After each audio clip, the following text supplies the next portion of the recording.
Hello friends, welcome to Studykar. मैं हूं आपका दोस्त प्रभाकर। आज के इस महत्वपूर्ण लेक्चर में हम आपके साथ डिस्कस करने वाले हैं 15 मार्च 2024 के मोस्ट इंपॉर्टेंट करंट अफेयर्स के क्वेश्चन। तो आप इस पूरे लेक्चर को बहुत ही ध्यान से लास्ट तक जोड़ देखिएगा। आज का पहला और इम्पोर्टेंट क्वेश्चन है, हाल ही में चुनाव आयुक्त के रूप में किसे नियुक्त किया गया है? तो सुखबीर सिंह संधू और ज्ञानेश कुमार को चुनाव आयुक्त के रूप में नियुक्त किया गया है। तो इस क्वेश्चन का जो राइट आंसर हो जाएगा वो हो जाएगा ऑप्शन नंबर सी। तो अभी हाल ही में प्रधानमंत्री की अध्यक्षता वाले पैनल ने पूर्व आईएएस ऑफिसर ज्ञानेश कुमार और सुखबीर सिंह संधू को चुनाव आयुक्त नियुक्त किया है।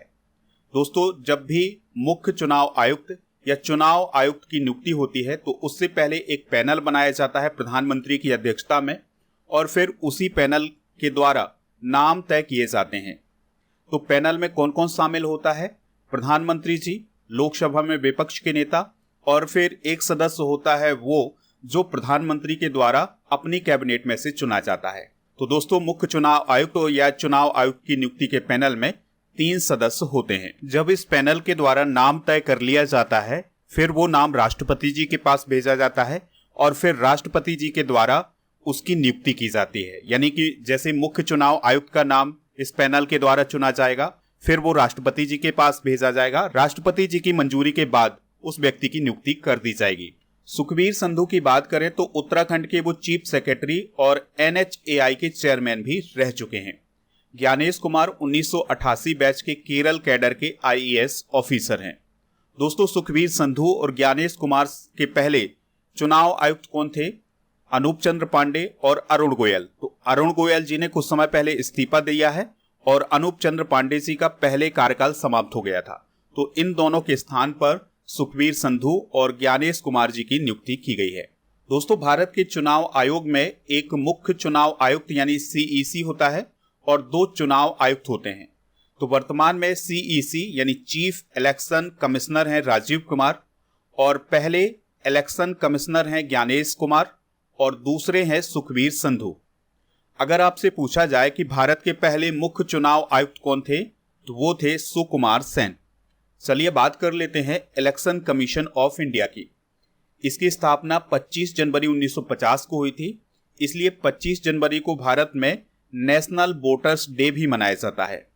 इलेक्शन कमीशन ऑफ इंडिया का काम होता है लोकसभा, राज्यसभा, राज्य की विधानसभाओं, राष्ट्रपति और उपराष्ट्रपति के चुनाव का संचालन करवाना। भारतीय संविधान के अनुच्छेद 324 से 329 तक इलेक्शन कमीशन का वर्णन किया गया है। मुख्य चुनाव आयुक्त का कार्यकाल 6 साल का होता है या 65 वर्ष की आयु तक होता है। जो पहले हो जाए वही उसका कार्यकाल माना जाता है। मुख्य चुनाव आयुक्त की नियुक्ति या चुनाव आयुक्तों की नियुक्ति किसके द्वारा की जाती है? राष्ट्रपति जी के द्वारा की जाती है और उन्हीं के द्वारा शपथ दिलाई जाती है। अगर आपसे पूछा जाए कि वर्तमान में भारत में कितनी नेशनल पार्टियां हैं, तो 6 नेशनल पार्टियां हैं।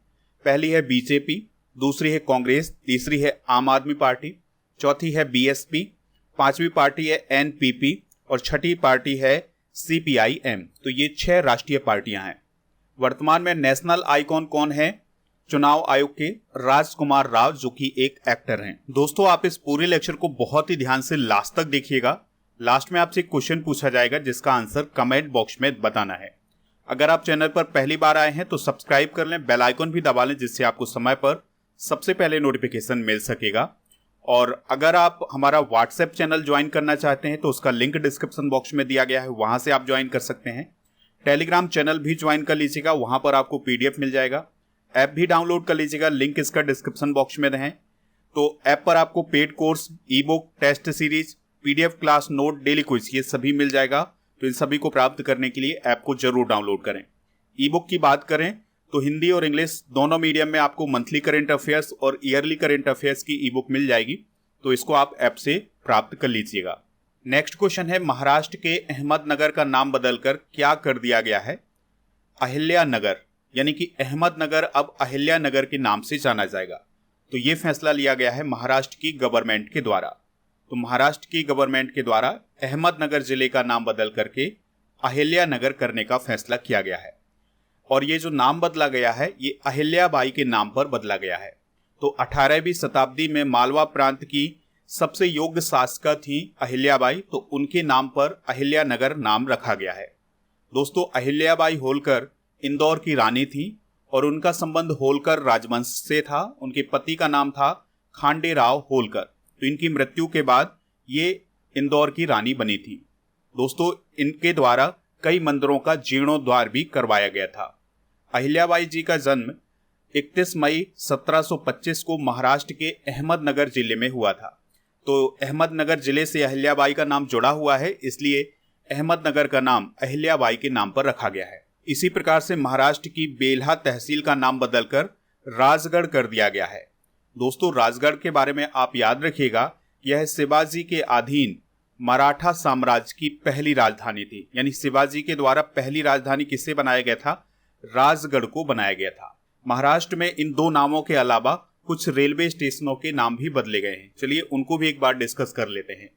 तो करी रोड स्टेशन का नाम Lalbaug station, Sandhurst road station का नाम डोंगरी स्टेशन, मरीन लाइंस का मुंबा देवी स्टेशन, चरनी रोड का गिरगांव स्टेशन, इसके अलावा कॉटन ग्रीन का काला चौकी स्टेशन, डाकयार्ड का मझगांव स्टेशन और किंग्स सर्कल का तीर्थंकर पार्श्वनाथ स्टेशन, मुंबई सेंट्रल का नाम नाना जगन्नाथ शंकर सेठ स्टेशन किया गया है। तो ये नाम भी वहां पर बदले गए हैं। दोस्तों, हाल ही में बदले गए कुछ प्रमुख नाम भी डिस्कस कर लेते हैं। तो उत्तर प्रदेश के अयोध्या रेलवे स्टेशन का नाम अयोध्या धाम रेलवे स्टेशन किया गया है। पंजोखरा गांव, जो कि हरियाणा का गांव है, उसका नाम पंजोखरा साहिब किया गया है। उत्तर प्रदेश के फिरोजाबाद का नाम बदलकर चंद्रनगर किया गया है। आयुष्मान भारत स्वास्थ्य एवं कल्याण केंद्र का नाम आयुष्मान आरोग्य मंदिर किया गया है। ये काफी इंपॉर्टेंट है, इसे जरूर नोट करिएगा। बांद्रा वर्सोवा सी लिंक का नाम वीर सावरकर सेतु किया गया है।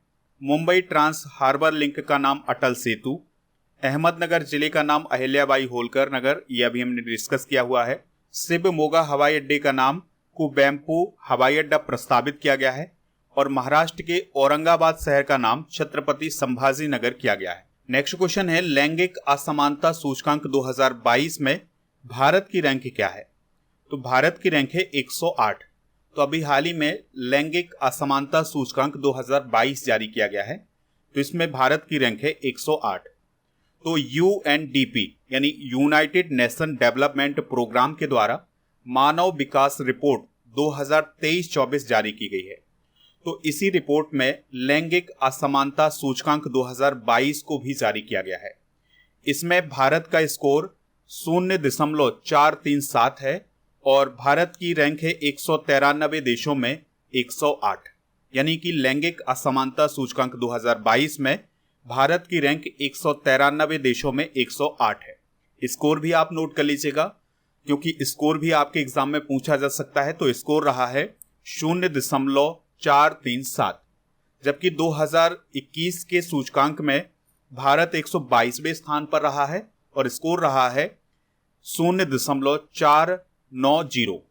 दोस्तों, इस सूचकांक में 2021 की तुलना में 2022 में भारत में 14 रैंकों का सुधार हुआ है, क्योंकि 2021 में भारत 122वें स्थान पर था और अब किस स्थान पर पहुंच गया है? 108वें स्थान पर पहुंच गया है। और ये जो 14 रैंक का सुधार हुआ है, इसके लिए यूनाइटेड नेशन के द्वारा भी तारीफ की गई है। दोस्तों, 2014 में भारत 127वें स्थान पर था और अब 2022 में भारत किस स्थान पर पहुंच गया है? 108वें स्थान पर पहुंच गया है। लैंगिक असमानता सूचकांक 2022 में टॉप देश कौन है? तो पहला है डेनमार्क, दूसरा है नॉर्वे, तीसरा नंबर है स्विट्जरलैंड का, चौथा है स्वीडन का और पांचवा स्थान है नीदरलैंड का। तो ये हैं टॉप कंट्री लैंगिक असमानता सूचकांक में। 2024 में जारी किए गए कुछ प्रमुख सूचकांक डिस्कस कर लेते हैं। तो भ्रष्टाचार धारणा सूचकांक 2023 कुछ समय पहले जारी किया गया था। इसमें भारत की रैंक है 93 और पहला स्थान है डेनमार्क का। आर्टन कैपिटल पासपोर्ट इंडेक्स 2024 कुछ समय पहले जारी किया गया था। भारत की रैंक इसमें 66 है और पहला स्थान यूएई का रहा है। क्यूएस सस्टेनेबिलिटी रैंकिंग में दिल्ली विश्वविद्यालय 220वें स्थान पर रहा है और कनाडा का टोरंटो विश्वविद्यालय पहले स्थान पर रहा है। लोकतंत्र सूचकांक 2024 यानी डेमोक्रेसी इंडेक्स 2024 में भारत 41वें स्थान पर रहा है और पहले स्थान पर नॉर्वे रहा है। जलवायु परिवर्तन प्रदर्शन सूचकांक 2024 में भारत 7वें स्थान पर रहा है। पहले, दूसरे और तीसरे स्थान पर कोई भी देश नहीं था। चौथे स्थान पर डेनमार्क, 5वें पर एस्टोनिया, 6ठे नंबर पर फिलीपींस और 7वें नंबर पर भारत रहा है। विश्व प्रसन्नता सूचकांक 2023 की अगर हम बात करें तो भारत 126वें स्थान पर रहा है। पहले स्थान पर फिनलैंड रहा है। नेक्स्ट क्वेश्चन है, वायुमंडलीय अनुसंधान परीक्षण स्थल का उद्घाटन कहाँ किया गया है? आंसर हो जाएगा सीहोर, मध्य प्रदेश में। तो मध्य प्रदेश के सीहोर में वायुमंडलीय अनुसंधान परीक्षण स्थल का उद्घाटन किया गया है। उद्घाटन किसने किया है? पृथ्वी विज्ञान मंत्री किरण रिजिजू जी ने। तो उनके द्वारा मध्य प्रदेश के सीहोर जिले में मध्य भारत में वायुमंडलीय अनुसंधान परीक्षण के पहले चरण का उद्घाटन किया गया है। दोस्तों, इसकी स्थापना मानसून को नियंत्रित करने वाली प्रक्रियाओं पर बेहतर समझ के लिए बनाया गया है। यानी कि मानसून को नियंत्रित करने वाली कौन कौन सी प्रक्रियाएं होती हैं, इसके लिए समझ विकसित करने के लिए वायुमंडलीय अनुसंधान परीक्षण स्थल बनाया गया है। इसकी स्थापना किसके द्वारा की गई है? भारतीय उष्णकटिबंधीय मौसम विज्ञान संस्थान और पृथ्वी विज्ञान मंत्रालय ने। तो इन दोनों ने मिलकर के वायुमंडलीय अनुसंधान परीक्षण स्थल की स्थापना की है। दोस्तों, भारतीय उष्णकटिबंधीय मौसम विज्ञान संस्थान कहाँ है? पुणे, महाराष्ट्र में। दोस्तों, यहाँ पर बात आई है वायुमंडल की, यानी एटमॉस्फेयर की। तो इससे रिलेटेड कुछ इंपॉर्टेंट फैक्ट डिस्कस कर लेते हैं। तो वायुमंडल की कितनी परतें होती हैं? 5 परतें होती हैं। सबसे नीचे की परत को हम क्षोभ मंडल बोलते हैं या ट्रोपोस्फीयर बोलते हैं। इसकी ऊंचाई पृथ्वी की सतह से 18 किलोमीटर की होती है और इस मंडल को हम संवहन मंडल भी बोलते हैं। तो बारिश की जो घटना होती है वो इसी मंडल में होती है। यानी कि वायुमंडलीय जो घटनाएं होती हैं वो सब क्षोभ मंडल में ही होती हैं और क्षोभ मंडल का घनत्व तो सबसे अधिक होता है और ग्रीन हाउस इफेक्ट का जो सबसे अधिक प्रभाव है वो क्षोभ मंडल में ही होता है। फिर उसके बाद परत होती है समताप मंडल यानी स्ट्रेटोस्फीयर और समताप मंडल में ही ओजोन लेयर पाई जाती है। तो ये क्वेश्चन कई बार एग्जाम में पूछा गया है कि वायुमंडल की कौन सी परत में ओजोन लेयर पाई जाती है? तो ये समताप मंडल में पाई जाती है। और ओजोन लेयर को सबसे ज्यादा नुकसान किससे हो रहा है? क्लोरोफ्लोरोकार्बन से यानी CFC से।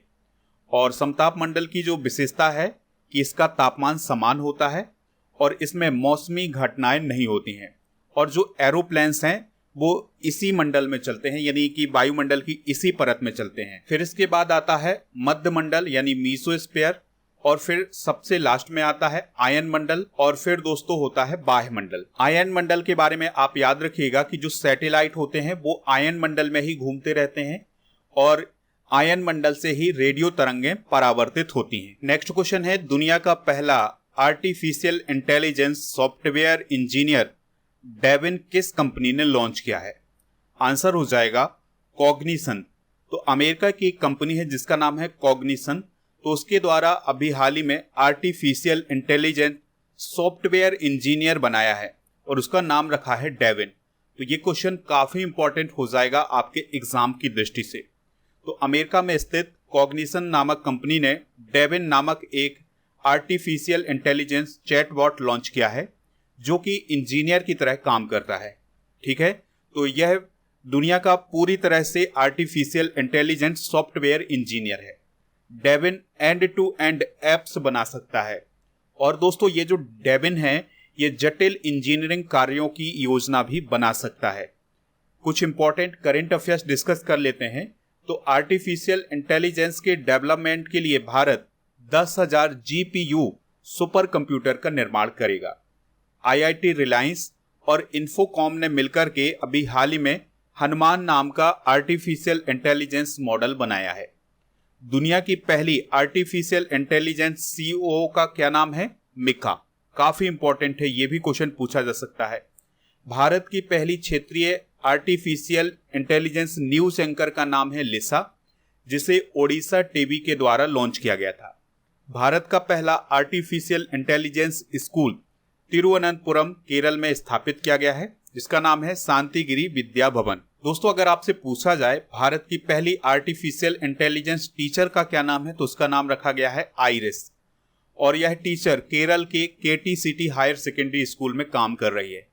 तो ये कुछ इंपॉर्टेंट फैक्ट हैं आर्टिफिशियल इंटेलिजेंस से रिलेटेड। अगला क्वेश्चन है, इलेक्ट्रिक मोबिलिटी प्रमोशन योजना 2024 किस मंत्रालय के द्वारा लॉन्च की गई है? तो भारी उद्योग मंत्रालय के द्वारा। तो दोस्तों, भारत सरकार के भारी उद्योग मंत्रालय के द्वारा इलेक्ट्रिक मोबिलिटी प्रमोशन योजना 2024 शुरू की गई है। दोस्तों, इस योजना का प्रमुख उद्देश्य है इलेक्ट्रिक वाहनों के उपयोग को प्रोत्साहित करना, यानी कि जो इलेक्ट्रिक वाहन है, इलेक्ट्रिक व्हीकल हैं, उनका प्रमोशन करना। यह योजना 1 अप्रैल से 31 जुलाई 2024 तक के लिए की गई है और इसका खर्च बताया गया है 500 करोड़ का। दोस्तों, इस योजना के माध्यम से इलेक्ट्रिक वाहन विनिर्माण में तेजी लाई जाएगी, यानी कि जो इलेक्ट्रिक व्हीकल की मैन्युफैक्चरिंग की जा रही है उसमें तेजी लाई जाएगी इस योजना के माध्यम से। आपको याद रखना है कि वर्तमान में भारी उद्योग मंत्री कौन है? महेंद्र नाथ पांडे। नेक्स्ट क्वेश्चन है, किस देश में राष्ट्रपति द्रौपदी मुर्मू को डॉक्टरेट की उपाधि प्रदान की गई है? आंसर हो जाएगा मॉरिशस। तो 12 मार्च को मॉरिशस का नेशनल डे मनाया गया है और इसी नेशनल डे में मुख्य अतिथि के रूप में कौन शामिल हुई थी? राष्ट्रपति द्रौपदी मुर्मू जी।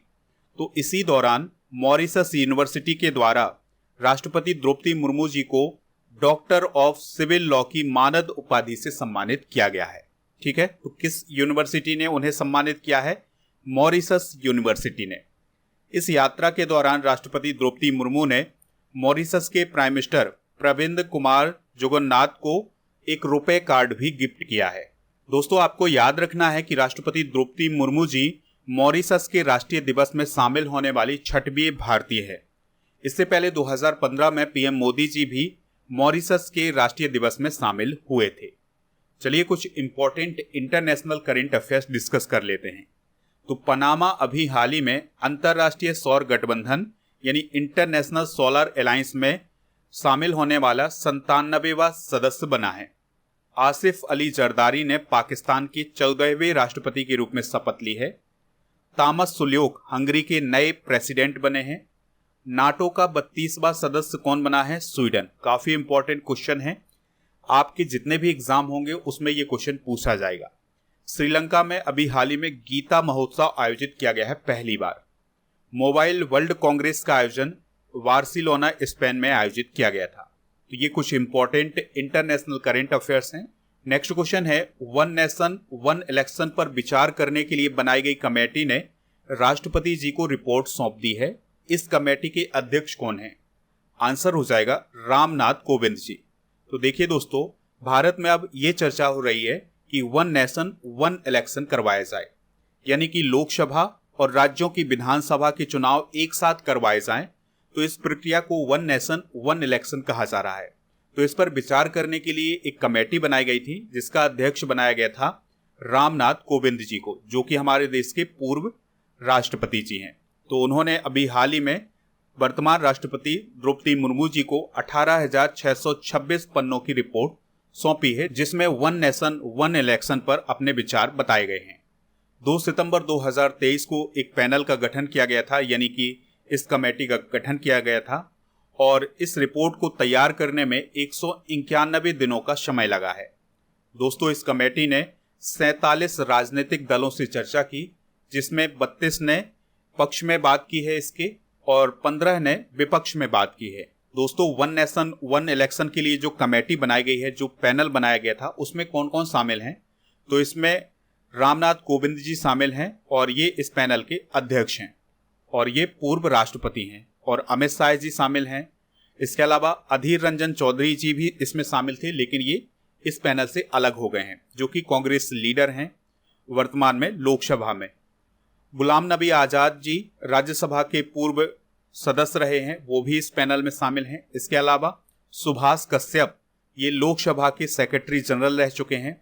हरीश साल्वे सीनियर एडवोकेट हैं और संजय कोठारी ये फॉर्मर सीबीसी हैं, तो ये भी इस पैनल में शामिल हैं। और एनके सिंह तो 15वें वित्त आयोग के अध्यक्ष रहे हैं एनके सिंह, तो वो भी इस पैनल में शामिल हैं।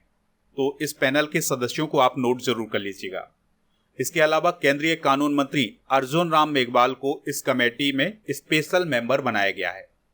पैनल ने 7 देशों की चुनाव प्रक्रिया का अध्ययन किया था और इन देशों में कौन कौन शामिल था? दक्षिण Africa, Sweden, Belgium, Germany, Japan, Indonesia और फिलीपींस। नेक्स्ट क्वेश्चन है, दुनिया का सबसे ताकतवर रॉकेट स्टारशिप किसने लॉन्च किया है? तो ये स्पेस एक्स कंपनी ने लॉन्च किया है। तो दुनिया के सबसे ताकतवर रॉकेट स्टारशिप को 14 मार्च 2023 को शाम 6:55 पर टेक्सास, अमेरिका के बोका चिका से लॉन्च किया गया है। और इस रॉकेट को किसने लॉन्च किया है? तो एलन मस्क की कंपनी स्पेस एक्स ने। दोस्तों, ये जो स्टारशिप रॉकेट है इसकी ऊंचाई है 397 फीट और यह पूरी तरह से रीयूजेबल है, यानी कि इसका एक बार उपयोग करने के बाद फिर से उपयोग किया जा सकता है। 150 मीट्रिक टन भार ले जाने में यह सक्षम है। स्टारशिप सिस्टम 100 लोगों को एक साथ मंगल ग्रह पर ले जा सकेगा, यानी कि इसकी इतनी क्षमता है कि यह एक साथ 100 लोगों को मंगल ग्रह तक ले जा सकता है। इसका पहला टेस्ट हुआ था 20 अप्रैल 2023 को, लेकिन ये असफल रहा है। फिर 18 नवंबर 2023 को भी इसका टेस्ट हुआ था, लेकिन ये भी असफल रहा है। दोस्तों, स्पेस एक्स कंपनी की अगर हम बात करें तो इसका पूरा नाम है स्पेस एक्सप्लोरेशन टेक्नोलॉजीज कॉरपोरेशन। इसकी स्थापना 2002 में एलन मस्क के द्वारा की गई थी। एलन मस्क वर्तमान में ट्विटर के मालिक भी हैं। इसका काम है, यानी स्पेस एक्स कंपनी का काम है अंतरिक्षयान बनाना और सैटेलाइट लॉन्च करना। इसका मुख्यालय कैलिफोर्निया, अमेरिका में है। इसकी प्रमुख रॉकेटें हैं फाल्कन 9 और फाल्कन हैवी रॉकेट। आज का अंतिम क्वेश्चन है, कपिल देव प्रसाद का निधन हो गया है, उन्हें किस वर्ष पद्मश्री दिया गया था? आंसर हो जाएगा 2023 में।